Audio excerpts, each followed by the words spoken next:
Qashqai'nin gösterge ekranını size menüsünü tanıtmaya çalışıyorum. Gösterge ekranımızda şuradaki gördüğünüz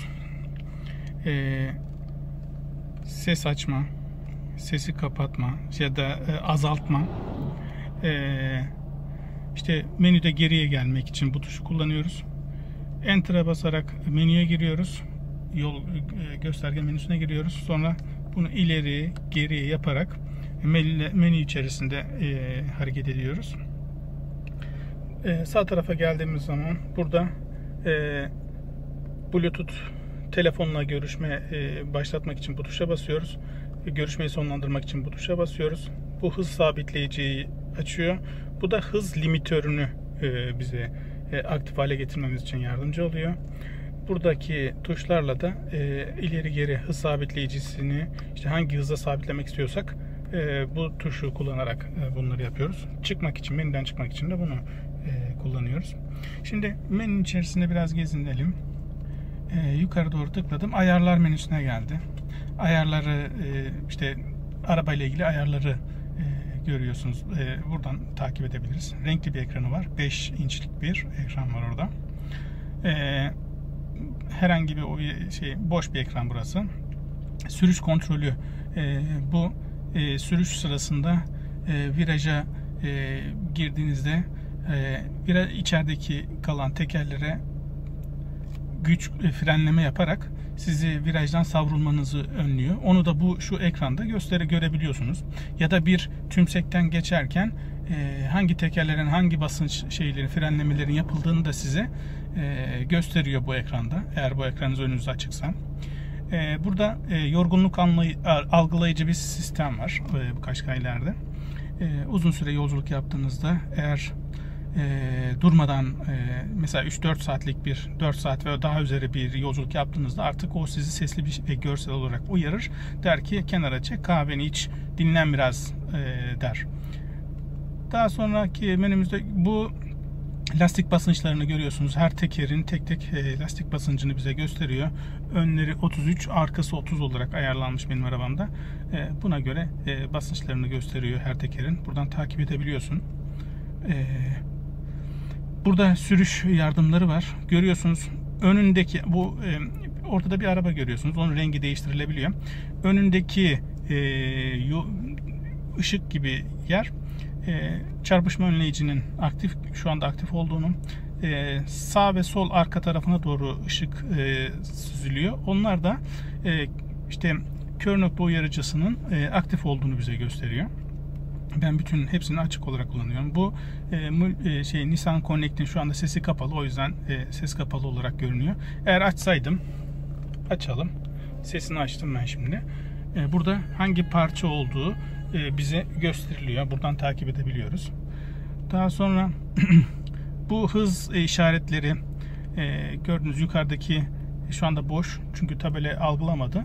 Burada en son gördüğü tabelanın üzerinde yazan hız limitini bize gösteriyor. Bu arabanın yönünü bize gösteriyor. Yönümüzü daha doğrusu gösteriyor. Pusula gibi yani. Bu yakıt ekonomisi göstergesi.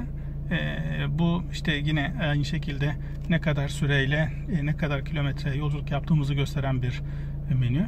Burada hızımızı, ortalama hızımızı gösteriyor. Evet, tekrar başa döndük. Şimdi isterseniz menünün içerisinde daha detaylara bakalım. Mesela şuradaki tuşa tıkladım ve ayarlar menüsüne girdim. İlk önce sürücü desteğini görüyorsunuz. Nedir sürücü desteği? Tıklayalım. İşte sürüş yardımlarının olduğunu bize gösteriyor. Mesela sürücü dikkati, ben şu anda şu tiki şöyle işaretlerseniz sürücü dikkatinin aktif olduğunu, yani hani az önce kahve fincanı çıkmıştı ya, onun aktif olduğunu bize gösteriyor.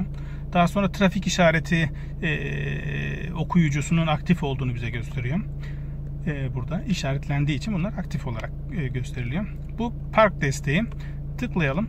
İşte hareketli cisim algılama var arkadaşlar bu arabada. Mesela geri park edeceksiniz. Geri vitesini attığınızda, bakalım isterseniz. Şimdi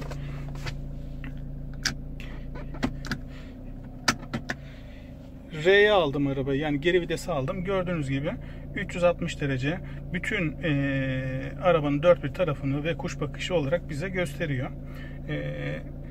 Hangi kameradan herhangi bir hareketli nesne olursa da buradan bize uyarı verecektir, gösterecektir sesli bir şekilde hem de. Daha sonra işte bu hareketi, bunun aktif olduğunu yanındaki işareti ben işaretlediğim için gösteriyor. Ön sensörlerimiz var, onlar aktif. Arka sensörler var, aktif. Ekranda bunların yani bu sensörlerin falan hepsinin gösterilmesini istiyorsanız bunu işaretleyebilirsiniz. Ses, bu nedir? Bu şu arkadaşlar, sensörlerin ses seviyesini yüksek, orta, alçak şeklinde ayarlayabiliyorsunuz. Ben ortayı kullanıyorum. Daha sonra buradan şu geri tuşuyla çıkıyorum. Sonra alt mesafe var arkadaşlar. Mesafe nedir? Bu da sensörün işte uzaktayken, yani bir hedefe öndeki araca yaklaştığında uzakken mi sensörler ötmeye başlasın, yoksa ortada mesafede mi, yoksa yakın bir mesafede mi ötmeye başlasın, yani sesli uyarsın. Bununla ilgili bir menü. Buradan da çıktım. Başka bir şey yok buradan. Şimdi geri tuşuyla çıkıyorum. Sürüş kontrolüne giriyorum. Sürüş kontrolü dediği şey arkadaşlar, sürüş takip sistemi var bu arabada bildiğiniz gibi. Şerit takip sistemi, özür dilerim.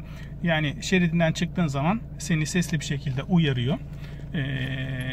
Ama tabii şeridinde tutmuyor. O özellik yok. Daha sonra motor freni şu anda aktif. Gördüğünüz gibi bu arabada motor freni de var. Gazdan ayağını çektiğinde, eğer bu aşağıdaki tik işaretli ise motor freni yapar araba. Ben de aktif olarak şu anda duruyor. Geri çıktım. Direksiyon desteğimiz normal mod, bir de spor modu var. Ben şu anda spor moddaymışım ama bunu tekrar normal moda alacağım. Normal modda biraz daha yumuşak oluyor direksiyon. Spor modda biraz daha sertleşiyor. Tamam, bu menü bitti. Şimdi geri tuşuna basıyorum. Sürücü desteğinden bu saat ayarını navigasyondan yapabiliyorsun. Yani şurada navigasyon üzerinden yapabiliyorsun. Şu anda ona daha sonra bakarız. Ekran ayarları arkadaşlar. Buradan ana menü bakalım. Şimdi burada 5 inçlik o ekranda hangilerinin görünmesini istiyorsan onların yanındaki kutucuya tik koyuyorsun. Ben şu anda büyük ihtimalle hepsini işaretlemiştim. Hepsi görünüyordur. Onu gösteriyor bize. Gövde rengi dediği şey şu. Hani az önce ortada görünen araba vardı ya. Ben maviyi seçmişim. İşte bunun rengini değiştirebiliyorsun. Mesela ne olsun? Kırmızı. Kırmızı seçersen eğer ortadaki araba, görünen arabanın rengi kırmızı olur. Araç ayarları, aydınlatma, tıklayalım. Hoş geldin ışığı. Mesela evden çıktın, arabaya gelirken uzaktan kumandanı bastığında sana farlarını yakar ve arabaya gelene kadar senin yolunu aydınlatır. Hoş geldin ışığı bu şekilde anlatabilirim. Daha sonra otokabin lambaları, yani arabanın içerisindeki lambalardan bahsediyor. O da işte göstergeler, şu şekilde ışıklarımız görünüyor. Orada kabin ışıkları var. Ben onlara led yapmıştım. Beyaz ışık güzel oluyor. Ortam aydınlatması dediği şu arkadaşlar. Ambiyans ışığı da diyorlar buna. Bunun hem daha fazla aydınlatıp daha az. Onu da şöyle yapıyorum. Bakın arttırıyorum. Şöyle azaltabiliyorsun. Yani bak şimdi tekrar arttırıyorum. Arttı. Azaltıyorum. Azaldı. Ama ben arttırıyorum. Güzel oluyor çünkü. Buradan çıktım. Ne var şimdi menüde? Işık hassasiyeti. Bunu da standart, daha erken aç, işte standart aç, daha sonra aç şeklinde. Yani hani arabaya gelirken arabadan uzaklaştığında açıyorsun ya arabayı, ya da arabadan çıkıp eve giderken de aynı şekilde.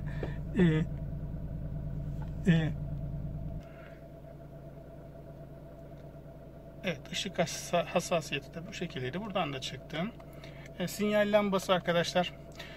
Bunda mesela şöyle sinyal lambamıza hafifçe şöyle ittiğimde 3 kere yanıp söner. sonuna kadar itersem sürekli yanar. Ama şöyle hafifçe ittiğimde 3 kere yanıp söner. Bu özelliktir. Onu şu tiki işaretlersem bu aktif olur. Eğer işaretli değilse aktif değildir. Şimdi oradan geri çıktım. Kilit açış. Bu kilitleri açmak için işte anahtarla kapı kilidini açma var. Seçili kilidi açma var.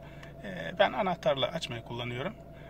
Sileceklerimiz arkadaşlar, tıkladığım zaman işte geri vitesi attığım zaman otomatik sil, bunu işaretlersen eğer geri vitesi attığın zaman arkadaki silecek arka camı silecektir.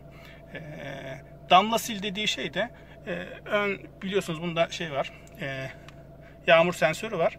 Yağmur başladı, işte silecekler camlarını sildi, en son kalan damlaları da siler.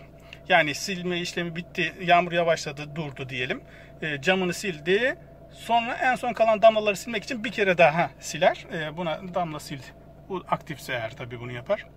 Silecekleri söyledik. Aynalar otomatik katlanma, kapalı açık şeklinde. Yani arabayı kapattığın zaman aynalar kapanır. Açtığın zaman otomatik olarak açılır. Bunu bu şekilde ayarlayabiliyorsun. Bakım kısmı. Bu yağ kontrol sistemi, yağ filtresi, lastik, bunlar eğer değerlerini girdiyseniz buradan takip edebilirsiniz ama siz de benim gibi büyük ihtimalle bunları takip etmiyorsunuzdur. Bu alarm arkadaşlar mesela kapını açık bıraktın, çıktın arabadan, sen uzaklaşırken arabadan alarm sesi öter. Yani bu şey değil, yani hırsız alarmı değil. Bu arabanın kapısının açık kaldığını size bildiren alarm sesidir. Bu onu gösteriyor bize. Zamanlayıcıyı oradan ayarlayabiliyorsun. Navigasyon seni uyarır. Navigasyon nasıl uyarıyor? Keskin bir viraja girdiğinden önce seni sesli bir şekilde uyarır arkadaşlar. Bununla ilgili video da var. İsterseniz kanalda onu da izleyebilirsiniz. Telefon geldiğinde yine sesli bir şekilde uyarıyor. Onu biliyorsunuz zaten.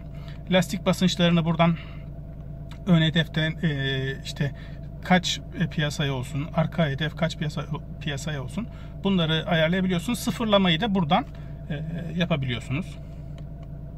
Birimleri işte mesafe, yakıt, yani işte 100 kilometrede litre, kilometrede litre gibi, mil şeklinde bunları bu şekilde ayarlayabiliyorsunuz. Lastik basınçlarının PSI, bar, kilo PSI şeklinde böyle ayarlayabiliyorsunuz. Sıcaklığı Fahrenheit, santigrat şeklinde ayarlayabiliyorsun. Dilini seçebiliyorsun. Fabrika ayarlarına dön dersen de yaptığın bütün ayarları da sıfırlamış oluyorsun. Evet, buradan da çıktık. Başka var mıydı? İşte bu sürüş kontrolü. Mesela şimdi